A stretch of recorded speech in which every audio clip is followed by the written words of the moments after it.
तो चलिए आज के इस ट्यूटोरियल में लूफ्टेड बोस बेस के बारे में समझेंगे। ठीक है, तो पूरा ध्यान से देखिएगा, बहुत इजी है, आपको आसानी से सब समझ में आ जाएगा। तो चलिए सबसे पहले एक रफ़ स्केच बनाते हैं। तो टॉप प्लेन सेलेक्ट करिए।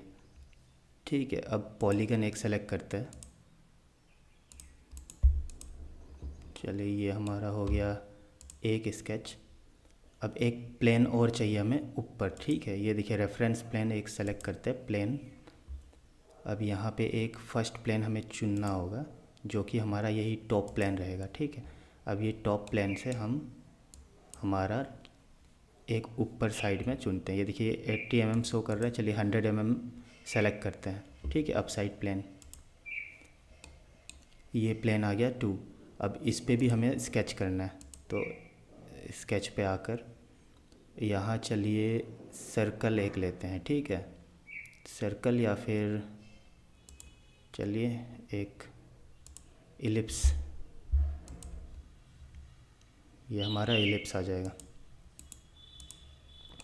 डायमेंशन नहीं डाल रहा हूँ, जैसे मैं बता रहा हूँ कि ये सिखाना होता है तो डायमेंशन डालने से लंबा रहता है, इसीलिए नहीं डालते। ठीक है, अब ये आ गया हमारा इलिप्स। अब और एक चलिए ये लेते हैं हम, राइट फ्रंट प्लेन लेते हैं। ठीक है, सेलेक्ट करते हैं, स्केच करते हैं फ्रंट प्लेन पे और स्प्लाइन सेलेक्ट कर लीजिए और यहाँ से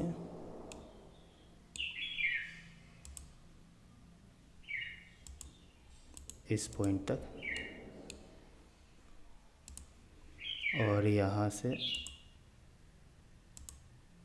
यहाँ तक, ये हमारा स्प्लाइन हो गया। ठीक है, ये गाइड कर्व की तरह हम इस्तेमाल करेंगे।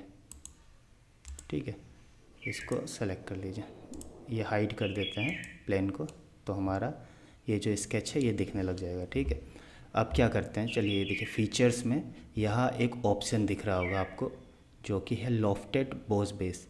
अब इस पर सेलेक्ट करेंगे।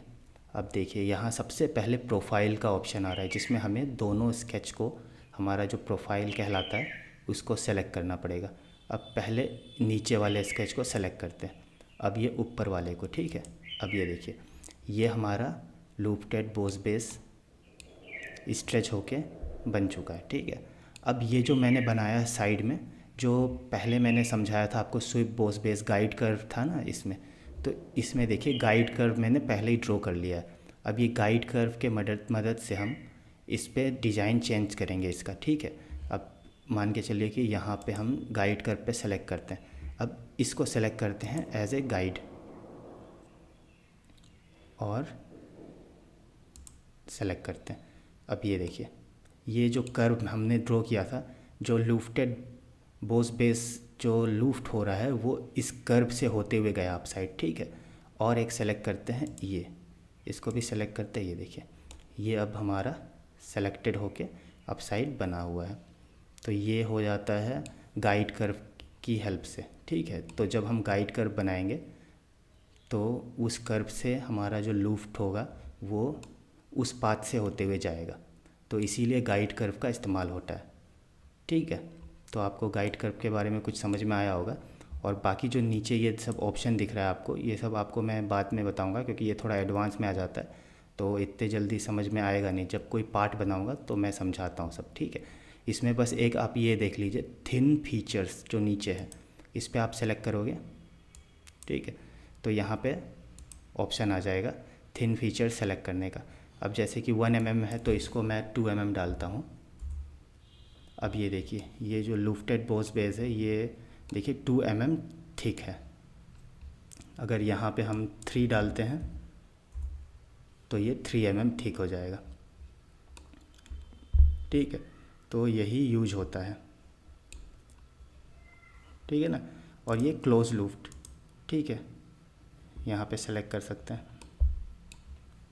और बाकी जो इसमें नीचे देखिए वन डायरेक्शन का ऑप्शन है, मिड पॉइंट का जो ऑप्शन आ रहा है उस पर अगर हम सेलेक्ट करते हैं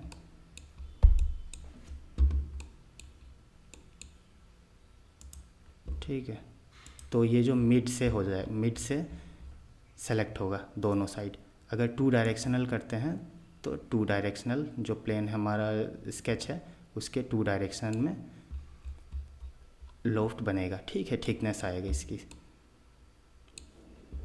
तो ये थिन फीचर्स का यही इस्तेमाल है, और आपको तो समझ में आ ही गया होगा लगभग कि लुफ्टेड बोस बेस कैसे इस्तेमाल किया जाता है। नेक्स्ट वीडियो में हम और जानेंगे आगे का जितना भी फीचर्स है। आप चैनल को सब्सक्राइब कर दीजिए और लाइक कर दीजिएगा, थोड़ा मोटिवेशन मिलता है। तो वैसे ही डिज़ाइन से रिलेटेड वीडियोस लाते रहेंगे। ओके, तो इसको सेलेक्ट करते हैं। ये देखिए, ये हमारा बन गया कुछ, ठीक है। Okay, thank you, bye bye.